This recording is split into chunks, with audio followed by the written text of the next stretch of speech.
कल की चर्चा को आगे लेते हैं। छठा भाव कल हो गया था हमारा। आज बात करते हैं सातवें घर की। सातवें घर में लाल किताब में और ज्योतिष में थोड़ा थोड़ा कंट्राडिक्शन भी है, वो आगे आने वाले पॉइंट्स में क्लियर करेंगे हम। जन्म कुंडली में सातवां घर माना गया पति का, पत्नी का यानी स्पाउस। सांझा मीन्स पार्टनरशिप, कारोबार, साझेदारी, विरोधी पक्ष, अदालती झगड़े, मारक स्थान, ये इंपॉर्टेंट पॉइंट है। सातवां और दूसरा बड़े स्ट्रॉन्ग मार्केश माने गए हैं ज्योतिष के अंदर। अदालती झगड़े कोर्ट कचहरी के झगड़े हो गए मतलब। नहीं, क्यों ये ये तो इसका वर्षन है, इसने क्यों लिया इसको तो रिसर्च का पॉइंट रखेंगे क्यों करना। अंतर्राष्ट्रीय व्यापार, इंटरनेशनल व्यापार, जनसभा आदि है। और शरीर में कमर का विचार इस घर से किया जाता है। इस घर का स्वामी है शुक्र, क्योंकि काल पुरुष की राशि तुला यहाँ पे निवास करती है और शुक्र और बुध को इस घर का कारक माना गया है। बुध को इस घर का कारक मानने के पीछे तथ्य यह है कि बुध का संबंध व्यापार से है। ये पॉइंट केवल इसी बुक में दिया हुआ है, दूसरी बुक्स में नहीं है, केवल शुक्र को ही मानते हैं। लेकिन ये पॉइंट काफ़ी हद तक ठीक है, क्योंकि व्यापार भी हम सातवें घर से देखते हैं, नौकरी 10वें घर से देखते हैं। तो कर्म का स्थान 10वां है, व्यापार करोगे तो 7वां, गवर्नमेंट नौकरी देखोगे तो 6ठा। ये बाइफर्केशन। वैसे बुध अगर अकेला बैठा हुआ है व्यापार ਲਈ तो मान लो अच्छा होएगा, पर उधर थोड़ी वो भी इम्पोर्टेंस ही तो क्रिएट कर होएगा ना जी। हाँ बिल्कुल, उधर नेगेटिव इफेक्ट है, वो तो कहीं ना कहीं तो आएगा। गुरु का भी नेगेटिव आता है। अब गुरु का लाल किताब तो खराब मानती है, और अपना जो वैदिक ज्योतिष है वो गुरु को अच्छा भी मानता है। दोनों बातें हैं। लेकिन वहाँ फिर कारको भावनाशय का जब सिद्धांत आता है लघु पाराशरी का, तो वो अलग बात वो अपनी लिखता है। तो अलग अलग थ्योरी है सारी की सारी, लेकिन डिपेंड करता है कि प्रैक्टिकली आप क्या देख रहे हो, अनुभव में क्या है, उसके ऊपर डिपेंड करता है। तो लाल किताब ने लगन को जीव आत्मा माना है, ये तो पता ही आप। ठीक है। और सातवां घर को माया माना है। सेकंड भी माया था, सेकंड माया सातवां माया। क्योंकि हर व्यक्ति ये चाहता है कि अपने जीवन में अधिक पैसा कमाए और उसका पति या पत्नी सुंदर हो और जीवन में सुख सुविधा के साधन हो, जब तक का इस संसार में नाम हो, जब तक का किसी धर्म संप्रदाय से झगड़ा ना हो, उसका नाम कैसे चमके और नाम चमकाने में रुकावट पैदा करते जो दुश्मन है वो कैसे दूर हों, यही सातवें घर से देखना है। अब इस संसार में जितने भी जीव आत्माएं कहते हैं उन सब में भगवान विष्णु की ज्योत जलती है, ये लगन हो गई। इसलिए लाल किताब ने चक्की के 2 पत्थर को जीवन में माना है। अब चक्कियाँ कौन सी हैं? एक तो ऊपर आकाश में जो बुध घूम रहा है, ठीक है जी, और एक नीचे शुक्र, ठीक है जी, बुध और शुक्र की चक्की चल रही है जी। और बीच में हाँ, तो लाल किताब ने चक्की के 2 पत्थरों को जीवन माना, जिसमें जातक पिसता रहता है। शनि इस घर में उच्च का होता है, जबकि सूर्य नीच का होता है। अगर लगन में ग्रह है तो सप्तम में नहीं है, तो शादी के बाद ग्रह जाग जाएगा। लगन में ग्रह है तो सप्तम में नहीं है तो शादी करोगे तो जाग जाएगा। लगन का ग्रह जाग जाएगा। हाँ, या नौकरानी रखें या गाय की सेवा करें। यदि सप्तम में ग्रह बैठा और लगन खाली है तो गले में सोने की या चांदी की चैन पहन लो, या 2 इंच का चौड़ा और 2 इंच लंबा चांदी का या सोने का चौरस टुकड़ा अपने पास रख लो, तो वो दूसरा घर जाग जाएगा सामने वाला। अंकल जी, ग्रह जागने से आपको एक पॉइंट आया जी, भी अगर वो ग्रह नेगेटिव बैठा हो तो नेगेटिव इफेक्ट देगा, तो पॉजिटिव के वो तो आपके ऊपर डिपेंड है, आपने जगाना या नहीं जगाना।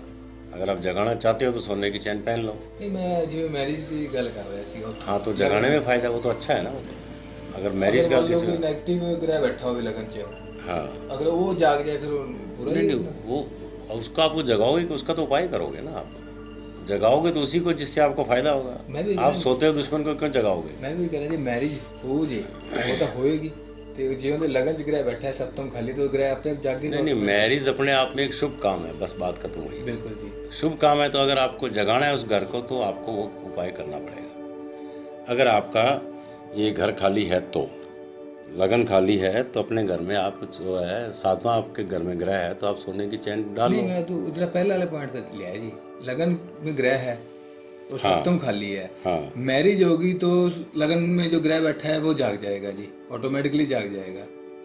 बिल्कुल जी। मान लो जो नेगेटिव, उससे कोई मतलब नहीं, लगन में कोई सा भी ग्रह हो। हाँ नहीं, अगर आप शादी करोगे तो वो जाग जाएगा। मैं भी अगर वो नेगेटिव हो मान के चलो, हाँ, तो वो नेगेटिव इफेक्ट देगा, इसका मतलब नेगेटिव इफेक्ट तो देगा है ना जी। देगा। अगर पॉजिटिव है तो पॉजिटिव है ना, मतलब जे लगन से नेगेटिव बैठा ना, अपन उनका उपाय कराना चाहिए शादी तो बाद। हाँ, उसका उपाय होगा, है ना जी। उसकी दान दक्षिणा होगी, जो भी आप करोगे वो होगा। उसको स्ट्रॉन्ग तो आप कर ही नहीं सकते। उसका उसका उपाय होगा। उसका उपाय करने के बाद शादी तो आपको करनी ही करनी है। वही, हाँ ये बस। शादी इसका मतलब ये नहीं कि वो शादी ना करे, हम्म, इट डज नॉट मीन। हाँ। शादी तो अपने आप में एक शुभ काम है, लेकिन अगर वो अड़ंगा डाल रहा है तो उसका उपाय करके फिर शादी कर लो। ठीक है। कहना तो पावर आ जाएगी सूर्य से। हाँ जी। सूर्य राहु केतु के बैठने से शुक्र ऋण का ग्रह बन जाता है, इसलिए शुक्र करण उतारने के लिए पति पत्नी को सुख मिलता है। वही उपाय है इसके लिए 100 रोटी बनाकर और गाय को एक रोटी खिला दो। अब कहते हैं सप्तम में सूर्य नीच राशि का होता है, और किसी कुंडली में जन्म के समय सूर्य सप्तम में बैठा हो या उसका जन्म सूर्य छिपने के समय हो तो वो ठीक नहीं होता। ऐसे में पति पत्नी में आपस में मतभेद रहता है। अब इसका उपाय क्या करना है? उपाय के तौर पर कहते हैं कि रात को सारी रोटी बनाने के बाद 1 मुट्ठी दूध का छिट्टा देकर गैस या स्टोव को बंद कर दें, या ये भी लिखा है कि चूल्हे की आग को दूध से बुझाएं। तो चूल्हा वहाँ पे चंद्रमा हो गया, पानी यहाँ पे चंद्रमा हो गया, पानी चंद्रमा हो गया। हाँ, और आग जो है सूर्य हो गया। चूल्हा तो आजकल रहा नहीं, गैस हो गया, स्टोव हो गया, उसको बुझा दो। उसमें क्या? नहीं, वो तो चंद्रमा नहीं होना ना जी, चूल्हा चंद्रमा होता है जी। नहीं, चूल्हा तो आग है, हाँ, वो गलती नहीं लग रही। चूल्हा तो आग है, हाँ, चूल्हा। चंद्रमा तो पानी या दूध है। हाँ, चंद्रमा जल जाती। राजा है, आग तो राजा है, सूर्य है। ठीक है। सूर्य को आपने रानी दे दी हाँ जी। तो अपने आप शांत हो जाएगा। बात ये है। तो रात को ये उपाय करना है सब काम होने के बाद, तभी असर करेगा। यह उपाय हवन जैसा काम करता है, और दूध वाला धुआं जहाँ पर घर में जाएगा वहाँ शुद्धता आएगी और देवताओं का वास होगा। देवता वहाँ पर वास करते हैं, और जहाँ पर शुद्धता होती है वहाँ पर राक्षस भूत प्रेत का निवास गंदगी की जगह होती है। इसलिए घर में कहते हैं ना, गंदगी नहीं रखनी चाहिए। लक्ष्मी हमेशा तभी आती है जब घर में सफाई होगी। तो चंद्रमा को इस घर में अच्छा माना गया क्योंकि चंद्रमा शुभ ग्रह है, इसलिए पति पत्नी का स्वभाव अच्छा होता है और चेहरा भी सुंदर होता है। मंगल के बारे में बोलें तो मंगल लाल किताब में ठीक माना जाता है, क्योंकि मंगल शुक्र का मित्र है, लेकिन प्राचीन ज्योतिष ने मंगलिक माना है। अब ये ज्योतिष की बात आ गई, वो खराब मानता है, अब लाल किताब ठीक मान रही है। ये कंट्राडिक्शन हो गया ना पॉइंट, जिससे पति पत्नी में लड़ाई झगड़ा रहता है, एक दूसरे दूर होंगे, एक दूसरे की बीमारी होगी। लेकिन प्रत्यक्ष अनुभव यही है कि सप्तम मंगल खराब ही करता है। तो यहाँ पे अपना ज्योतिष जो वैदिक ज्योतिष वो ज़्यादा रेलेवेंट है। मंगल में इस करके मंगलिक लिए बनेगा जो गर्म ग्रह है, थोड़ा अलगाव कर देता है, इस करके वही है बस, और क्या। कोई सप्तम बात दृष्टि बिल्कुल है ना जी। बिल्कुल। हम तो ये कहते हैं ना, लाल किताब भी बनी ये कहती है शुक्र तो फूल है, शुक्र का घर है, उसमें मंगल की आग लग गई तो फूल तो मुरझा गए। बस ये वाली बात है। वो अपने अपने हर राइटर का अलग अलग एक रिसर्च पॉइंट है। ये राइटर ये मानता है कि मंगल शुक्र मित्र है, दूसरा लाल किताब का राइटर ये कहता है कि शुक्र और के घर में मंगल अच्छा नहीं होता, वैदिक ज्योतिष ये कहता है कि मंगल अच्छा नहीं होता, मंगल शुक्र को नहीं मानना। तो मेजोरिटी जो है वो ये मानती है कि मंगल खराब रहे। मंगल शुक्र सही नहीं है दोनों। हाँ। अब मंगल अगर कहते हैं खराब कर रहा हो तो हनुमान जी का भोग मंगलवार के दिन लगाओ, सुंदरकांड का पाठ करो, या मंदिर में जाके झंडा स्थापित करके आओ लाल रंग का हनुमान जी के, या हनुमान जी की 40 फेरियां दे के आओ। ये भी उपाय है मंगलवार के।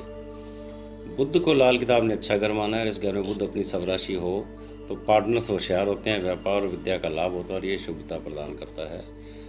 गुरु की बात करें तो सप्तम में लाल किताब ने गुरु को अच्छा नहीं माना। वो लिखता है कि जातक संत महात्मा ब्राह्मण को कपड़े दान ना करे और संत महात्मा से दूर रहे, नहीं तो जातक निर्धन होगा।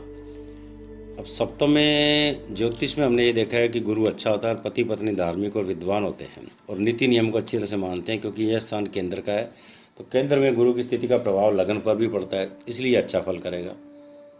अब यहाँ पे इसका उपाय करने के लिए कहता है कि मांस शराब अंडा ना खाएं, तभी गुरु शुभ फल देता है, अदरवाइज नहीं देता। तो यहाँ पे अब ये भी कंट्राडिक्टरी पॉइंट है, लेकिन आम चर्चा में ये है कि गुरु सातवें घर में वैसे ज़्यादातर खराब करता है।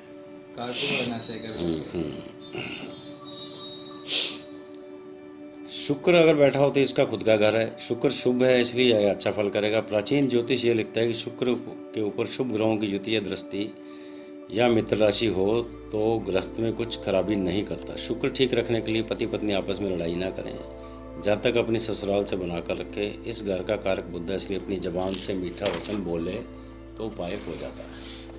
अब बात करते हैं शनि की। सप्तम में शनि उच्च का हो गया और मित्र राशि में हो गया, इसलिए लाल किताब ने इसको बहुत बढ़िया माना है। अब अगर लगन खाली हो तो गुरु को कायम करने से शनि जाग जाएगा।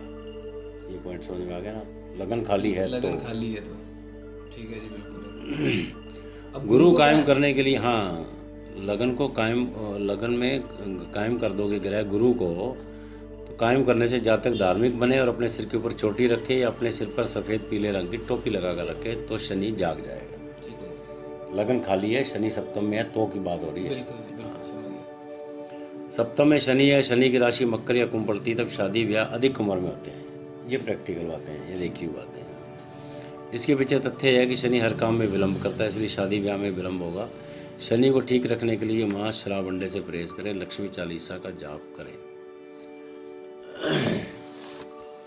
राहु सप्तम को लाल किताब में खराब माना गया है, क्योंकि राहु पत्नी पत्नी मतभेद पैदा करता है और शक, एक हद तक शक यानी क्या क्या है, एक दूसरे पे डाउट करना, ये भी राहु पैदा करता है। और ऐसे जातक की गृहस्थी जो है वो खराब हो जाती है, कामकाज वो बार बार अपना बदलता रहता है। कुछ लोग मंगल को भी गृहस्थ सुख के लिए खराब मानते हैं, लेकिन राहु को मंगल से भी खराब माना गया है। राहु जो मंगल से भी खराब है। केतु को सातवें घर में अगर हो तो लाल किताब ये लिखती है कि केतु के बैठने शुक्र ग्रह रण का ग्रह बन गया, इसलिए ऋण उतारना जरूरी है। प्राचीन ज्योतिष ने केतु को सप्तम में खराब माना है और पति पत्नी के सुख में बाधा माना है। यहाँ दोनों की राय एक ही है। साथ में ये भी लिखते हैं कि केतु सप्तम में पेशाब से संबंधित रोग पैदा करता है। उपाय करना हो तो जब तक कटु वचन ना बोले, झूठे वायदे ना करे, क्योंकि इस घर का कारक बुध और बुध बातचीत का कारक है, इसलिए झूठा वायदा करना या कटु वचन बोलने से बुध और केतु दोनों खराब हो जाते हैं। ये तो बात हुई आपकी लाल किताब की और उसकी अपने वैदिक ज्योतिष में क्या क्या प्रभाव है। अब अगर बात करते हैं कि लेटेस्ट इसमें सर्चिज क्या कह रही है सप्तम घर की, तो सातवें घर के बारे में जो नई रिसर्च आई है उसके अनुसार लाल किताब को हम कहते हैं मैदानी दुनिया। मैदानी दुनिया जिसका मतलब है कि हमारे जीवन का वह क्षेत्र है जिसे दुनिया में अपने काम काज और जायदाद के बारे में किस हद तक जद्दोजहद करते हैं, कितना स्ट्रगल करते हैं, वो लाल किताब से देखते हैं। और हमने अपनी कोशिश करके कितनी जायदाद बनाई। कोई बंदा इंस्टॉलमेंट में बेचारा दे दे के सारी उम्र में मकान बनाता है, पूरा करता है, कोई कैसे करता है, कोई व्यापार करे करता है। सातवां घर विशेष तौर पर पत्नी का कारक है। लाल किताब में बुध और शुक्र दोनों को इस घर का कारक माना है। अब काल पुरुष के अनुसार बात करें कि तुला राशि पड़ती है यहाँ पे, हमारी लड़की पोत्री और बहन का संबंध भी किसी हद तक इस घर से है, क्योंकि बुध इस घर का कारक है। फल कथन के समय यदि बुध सातवें घर में हो तो उस हालत में बहन या बुआ के लिए विशेष तौर पर जानना हमारे फल को और भी स्पष्ट कर देता है। और एक इम्पोर्टेंट पॉइंट अब आ रहा है कि सभी जानवर जिनके सींग ऊपर को उठे हुए नहीं होते उनका संबंध भी इसी घर से है। सींग उठे हुए नहीं हो, झुके हुए हो। जिस जगह शहर या गाँव में हमारा जन्म हुआ उस घर का स्थान इस स्थान से भी संबंध है, यानी इस घर का हमारे जन्म स्थान के बारे में भी जाना जा सकता है। तो बर्थ अपना कहाँ हुआ ये भी पता लग सकता है। यह इस घर का संबंध हमारे धन की थैली से भी है। दूसरे शब्दों में धन जो फालतू धन हो, यानी जो धन हमने बचत करके जमा किया अथवा वह धन जो हमें बुजुर्गों से बिना कमाए प्राप्त हुआ, वो भी यहीं से देखा जाएगा। वृक्षों और पौधों की बात करें तो इस घर का संबंध फलदार वृक्षों से है, जिसमें गूदा हो यानी गूदे वाले सभी फल और वृक्ष इस घर से अपना संबंध बना के रखते हैं। अब मकान के लिहाज से बात करें तो हमारी लड़कियों के रिश्तेदारों के मकान की हालत है। लड़कियों के रिश्तेदारों के मकान यानी आपके समधी समधन जो भी है। इसके अलावा स्त्री के मायके का संबंध भी इसी घर से है। हमारे जिस्म के अंगों में शरीर की चमड़ी का घर भी इसी घर से देखा जाता है, क्योंकि शुक्र का हमारे शरीर की चमड़ी से विशेष संबंध है। यही कारण है कि यहाँ दूषित शुक्र होने से हमारी चमड़ी पर किसी न किसी तरह का बहुत रोग हो जाता है। इसके अलावा यह घर कुछ हद तक हमारे पाँव से भी संबंध रखता है और स्त्री के स्तनों में इस घर का विशेष संबंध है। कितना दूध आएगा ये भी इस पर डिपेंड करेगा। शादियाँ कितनी होंगी यह भी इसी घर से पता लगेगा। पिछले जन्मों से अपने साथ भाग्य कितना अंश लेकर आए ये भी इसी घर से देखा जाएगा। और हमारे भाग्य के संबंध में इस बात का पता कि हमारे जीवन में अपनी किस्मत के संबंध में कहाँ तक फैलाव कर सकते हैं, एक्सटेंशन कहाँ कहाँ कर सकते हैं, ये भी सातवें घर से पता लगेगा। यानी कौन से क्षेत्रों में हम सफलतापूर्वक अपने पाँव जमा सकते हैं। अब कई लोग मल्टीफोल बिजनेस करते हैं, ठीक है। अब चाहे रिलायंस को ले लो, चाहे टाटा को ले लो, ये आजकल डिफरेंट फील्ड में आ रहे हैं। गैस भी बेच रहे हैं, कपड़ा भी बेच रहे हैं, इवन आलू भी बेच रहे हैं, सारे काम कर रहे हैं। सप्तम ग्रह इनका मजबूत हो गई सप्तम ग्रह है ना जी। दिशाओं के लिहाज से दक्षिण की पश्चिम दिशा को दर्शाता है। यानी इस ग्रह में घर में कोई शुभ ग्रह होता है, ऐसे व्यक्ति के लिए दक्षिण पश्चिम दिशा का मकान शुभ होगा। इस भाव का संबंध हमारे सांसारिक सम्मान, हमारी अंदरूनी अकल और आयु का हिस्सा आ गया 50 से 75 साल, इससे संबंध है। छठा तो 25 से 50 था, ठीक है, ये 50 से 75 है। हमारे प्राचीन ज्योतिष के अनुसार इस घर को व्यापार का घर माना गया। लाल किताब में भी यह व्यापार का घर तो है, लेकिन विशेषकर ऐसे व्यापार शेष घर का संबंध है जो खेती से संबंधित है, यानी ज़मीन से उपजी हुई चीज़ें, अनाज, फल, सब्जियां वगैरह। उनसे संबंधित है जी। तो मैदानी दुनिया आ गई ना। मैदानी दुनिया होता है। तो मैदानी दुनिया में तो वही जो ज़मीन से आलू निकले, शकरकंद, जिमीकंद, सारी चीज़ें आ गई, मूली, गाजर सब आ गई। इसके अलावा यह घर हमारी आर्थिक स्थिति का भी ज्ञान करवाता है, और पराई दौलत हमारे को कितनी मिल सकती है, दूसरे की धन संपत्ति, ये भी यहाँ से देखते हैं। तो यहाँ पर सूर्य, बृहस्पति और राहु राशिफल के ग्रह होते हैं, और शुक्र ग्रह फल का होता है, जिसका कोई उपाय नहीं हो सकता।